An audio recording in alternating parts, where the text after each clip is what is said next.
Hello everyone, कैसे हो आप सब? आई होप अच्छे होंगे। ओके, लास्ट क्लास में हमने केमिस्ट्री का जो chapter number 3 synthetic fibres and plastic है उसके बारे में पढ़ा था। जो सिंथेटिक फाइबर्स है उसके एडवांटेज, डिसएडवांटेज, फिर डिफरेंस बिटवीन नेचुरल फाइबर्स और synthetic fibres. Then we saw the types of fiber which are rayon, nylon, polyester, acrylic. We also saw the sources, properties and uses of all these types of synthetic fibers, rayon, nylon, polyester and acrylic.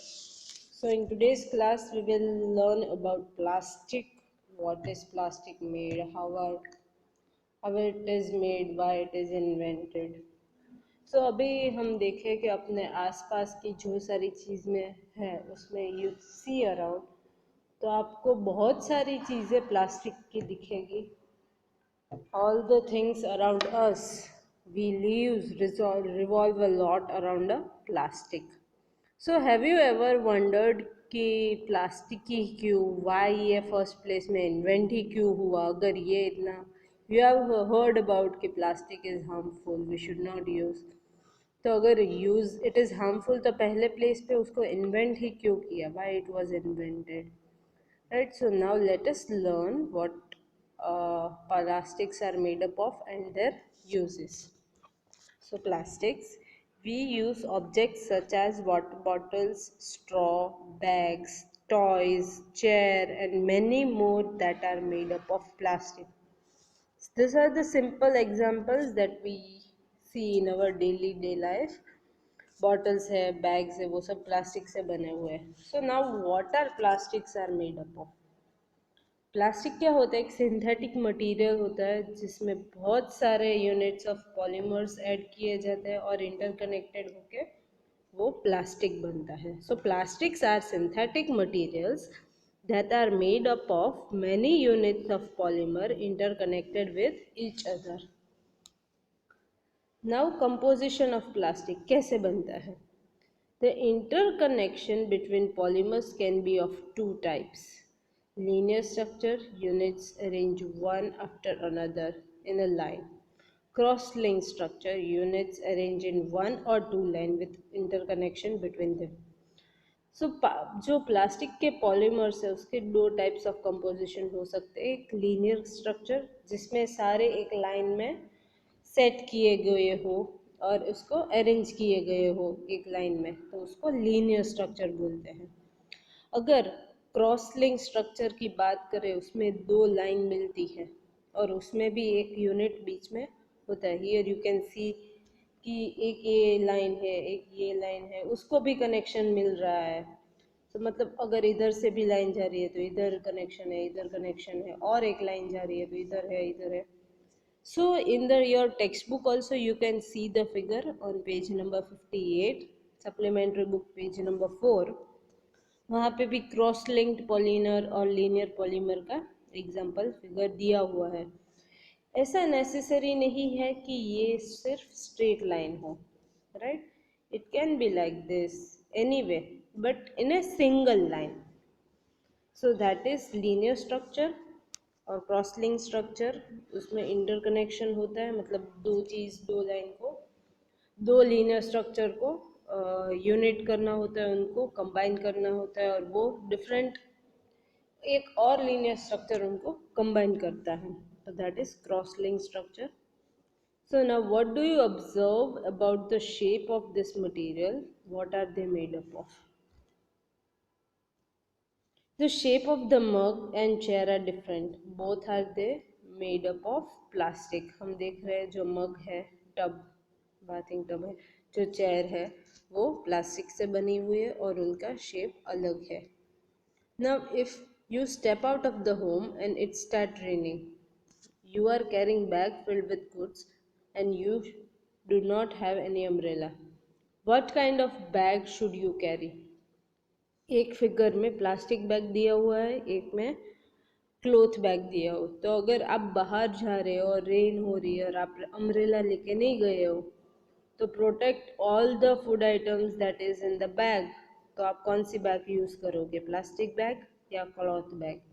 Obviously it is plastic bag, right? Because they will not get wet. A plastic bag, since it does not absorb water. Which of this is lighter to hold? एक metal का bucket है ये, और एक plastic का bucket है, तो इन दोनों में से कौन सा लाइटर होगा? You can try at your home, but obviously जो मेटल बकेट है वो हेवियर होगा as compare to plastic bucket. So at the end we conclude that plastic are made up of synthetic polymers interconnected with each other. They can be in any shape. They have many different types of shapes and forms. They are water resistant.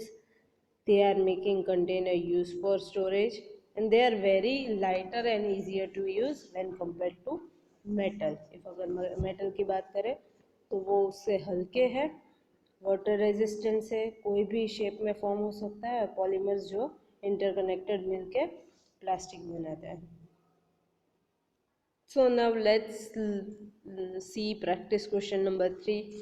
उसके ऊपर का question जो concept time number 3 है वो हमने किया plastic. Read concept time number 3 from your text book और supplementary book, then pause the video and then continue the practice question number 3.1. What is the primary characteristics of plastic as material? अगर characteristics की बात करें, अगर हमको plastic को define करना है तो कैसे डिफाइन करेंगे? इट इज़ स्ट्रॉन्ग, इजीली टूटेगा नहीं, ड्यूरेबल है, लाइट वेट है, नॉन रिएक्टिव है, राइट? उसमें सभी चीज़ भर सकते हैं. But in some metals we can see there are some things that are dangerous for our health. So plastic are strong, durable, light and non-reactive. So these are the characteristics of plastic. What is the difference between the polymer structure of synthetic fiber and plastic?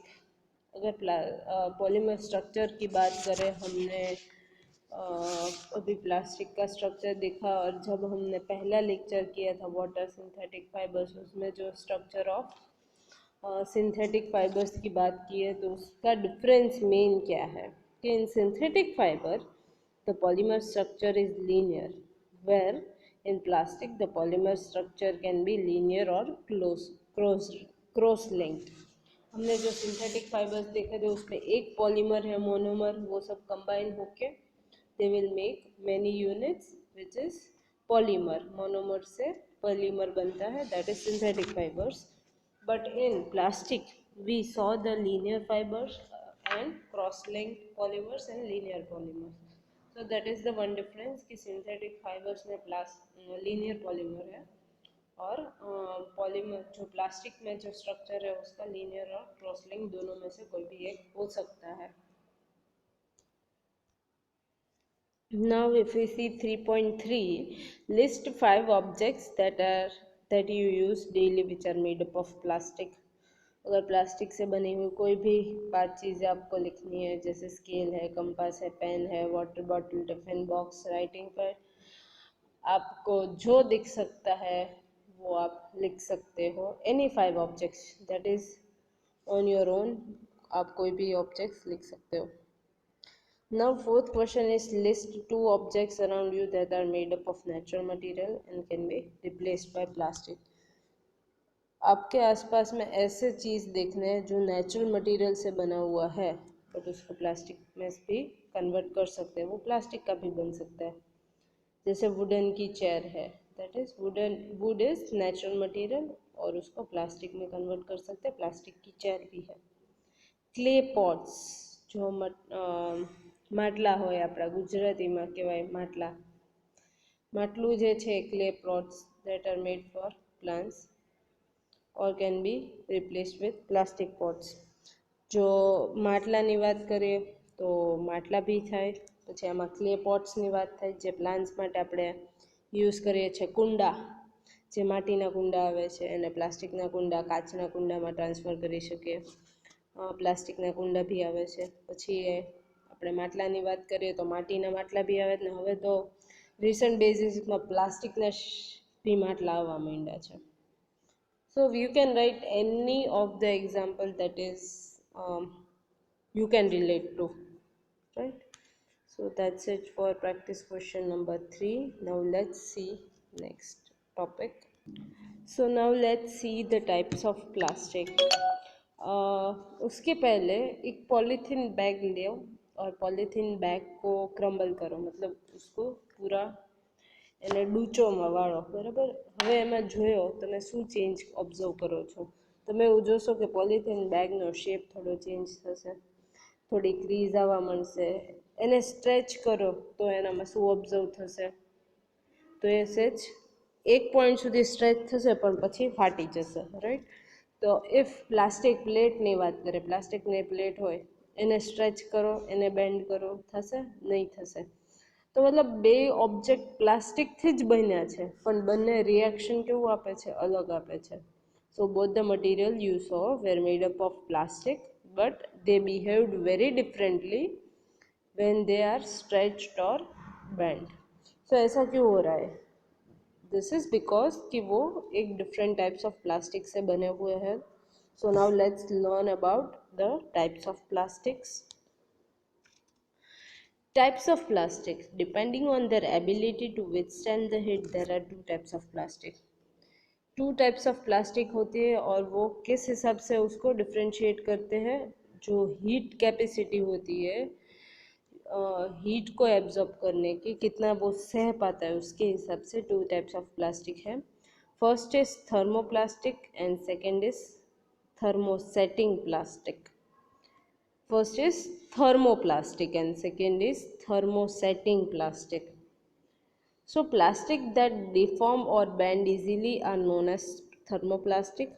They can be melted and heating and can be remolded any number of times. जो thermoplastic होता है वो plastic bag के जैसा, वो easily band हो सकता है, उसके साथ कुछ भी कर सकते हो आप, राइट. बेसिकली आप थोड़ा उसके साथ कुछ भी रिफॉर्म कर सकते हो और उसको अगर गर्म करें तो वो प्लास्टिक पिघल जाएगा और उसमें से कोई अब दूसरी चीज़ भी बना सकते हो. So that is thermoplastic. So अगर कंपोजिशन की बात करें, थर्मोप्लास्टिक हैव लीनियर और lightly cross link polymer structure.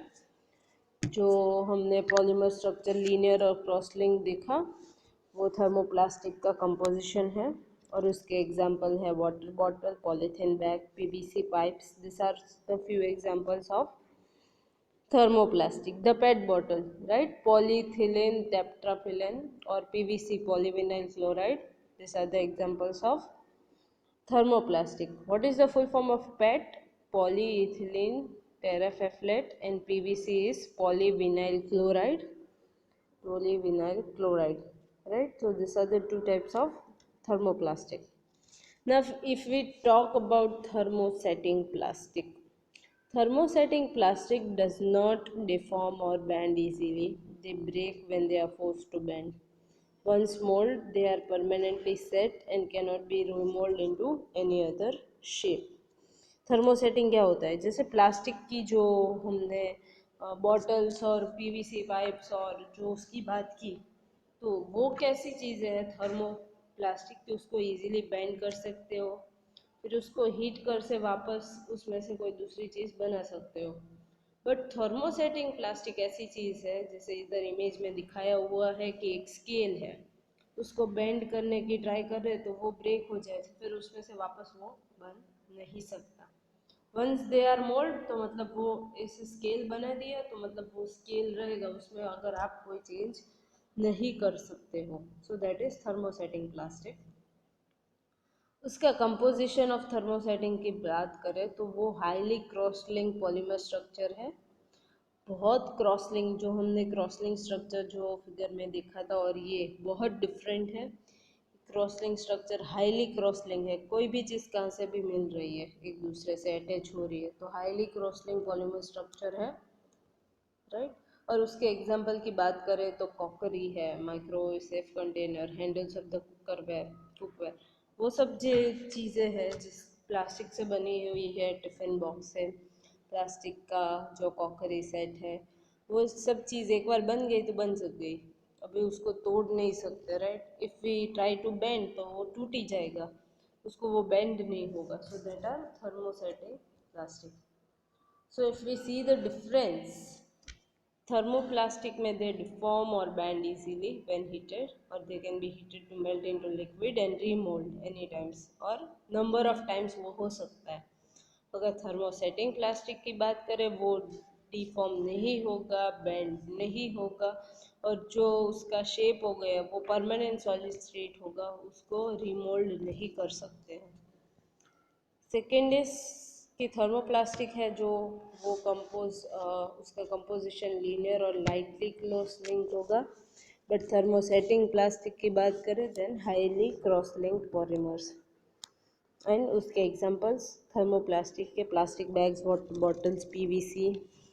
और थर्मोसेटिंग की बात करें तो हमने कुकवेयर, स्विचेस, फिर जो मेलामाइन के बाउल्स होते हैं, मतलब कुकवेयर, और हैंडल्स होते हैं, क्रॉकरी होती है प्लास्टिक की, वो सब थर्मोसेटिंग प्लास्टिक है. So we saw about the properties of plastic. जो थर्मोप्लास्टिक है, थर्मोसेटिंग प्लास्टिक है, उसके हिसाब से, उसकी प्रॉपर्टीज़ के हिसाब से उसका कॉरस्पॉन्डिंग यूज़ बताना है, which is practice question number 4 में 4.1, जिसमें प्रॉपर्टीज़ ऑफ प्लास्टिक बताया हुआ है कि प्लास्टिक जो है वो रिएक्ट नहीं कर रहा है अगर वाटर और एयर के साथ, which is one of the property of plastic. तो उसका यूज़ हम कहाँ पे कर सकते हैं? तो जो ड्रिंकिंग वाटर है, पैक्ड जो बॉटल्स आता है, फिर जो किचन में स्टोरेज कंटेनर्स यूज़ करते हैं, तो मतलब वो air tight containers, we have heard about air tight containers, right? तो वो सब किचन में कंटेनर्स यूज़ हो रहे हैं. तो मतलब जे वो डज नॉट, प्रॉपर्टी उसकी क्या है कि plastic does not react with water and air. तो उसके हिसाब से उसका यूज़ क्या है, जो एयर टाइट कंटेनर है ड्रिंकिंग वाटर की, जो पैकेजिंग की बॉटल आती है, what is that is the use of this corresponding properties of plastic. अगर second point is plastic is strong, light and durable. हमको पता है which is, we saw the properties, और उसके बेस में हमको पता है कि which is very strong, light and it is durable. So उसके हिसाब से हम देखें तो चेयर्स है, शू रैक है, कोई भी मटेरियल, हम बकेट है, तो वो सब चीज़ें स्ट्रॉन्ग है, विच इज़ लाइट और लॉन्ग लास्टिंग है. चेयर्स है प्लास्टिक की, वो ज़्यादा हम यूज़ कर रहे हैं. फिर अभी बकेट्स है, फिर जो शू रैक्स होते हैं वो सब प्लास्टिक के ज़्यादा होते हैं, क्योंकि they are light, they are durable, और वो इजीली उसको यूज़ करके हम मूव करके we can do our work, right. Now अगर अगर तीसरी बात करें तो उसमें हम उसका यूज़ दिया हुआ है हमको, and we have to write the property based on that.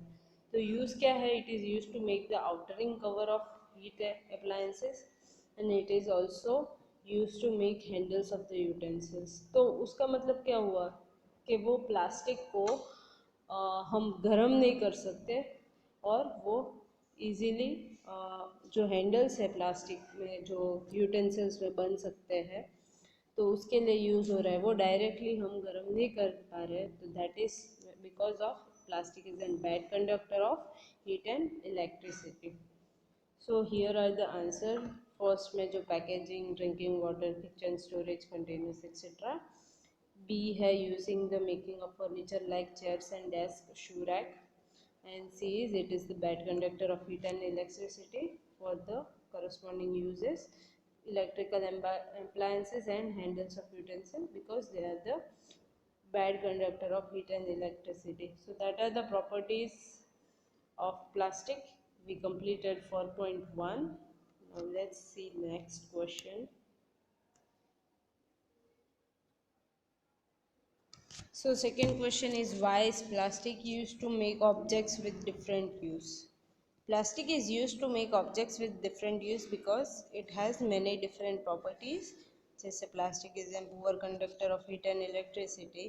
So it can be used in making handles of saucepans and switches and switchboard.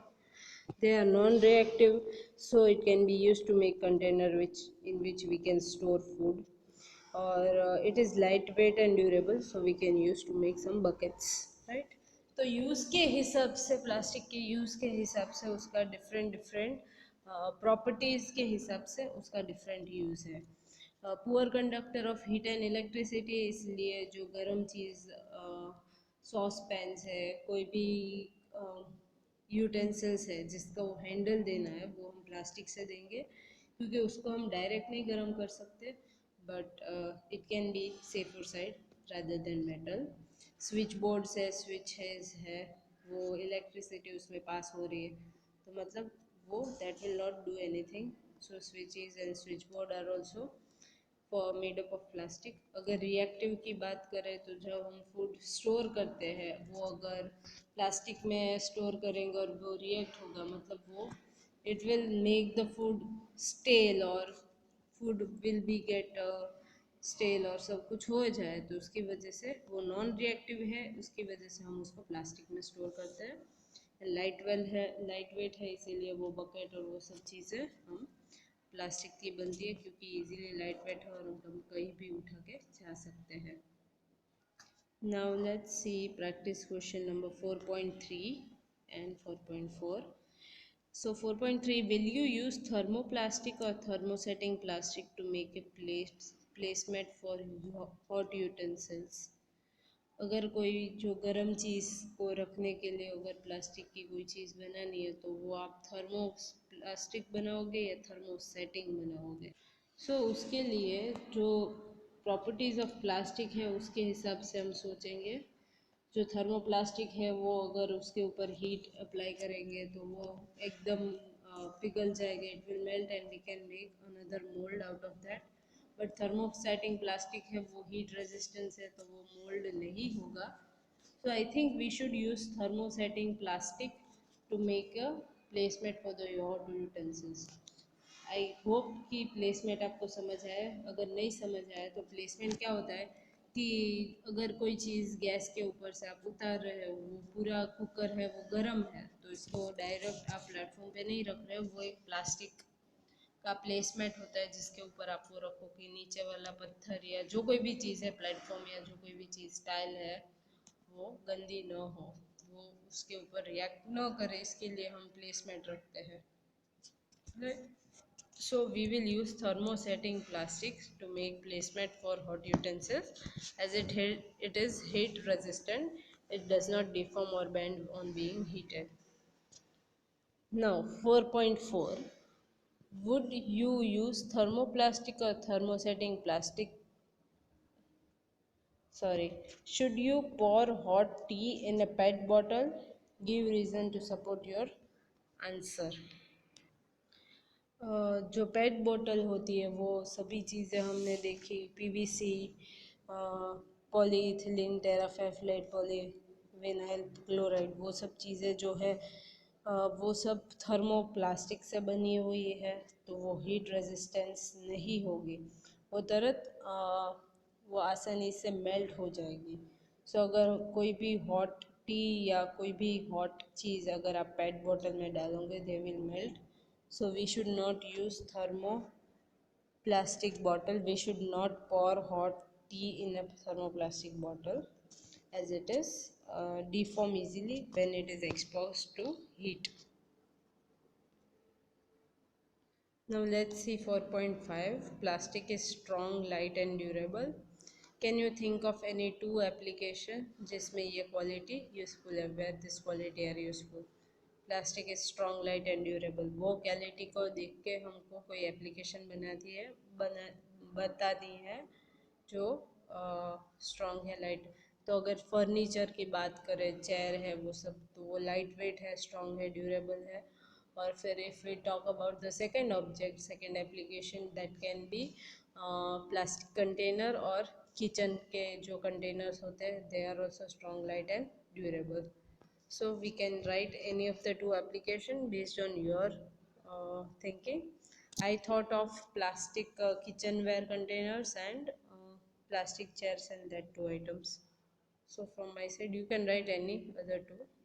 So in today's homework, what you have to do, you have to complete practice question number 3, which is 3.1, 3.2, 3.3 and 3.4.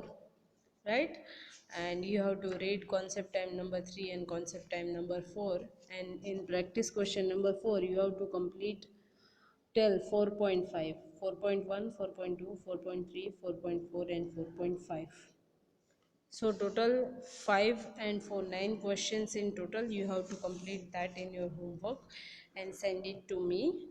Read concept time number 3 and 4 as also homework. So in next class we will see concept time number 5 and so on, next topics. I hope till now it is clear. If you have any doubts, feel free to ask me anytime. So that's it for today's lecture. Thank you all and have a nice day, everyone.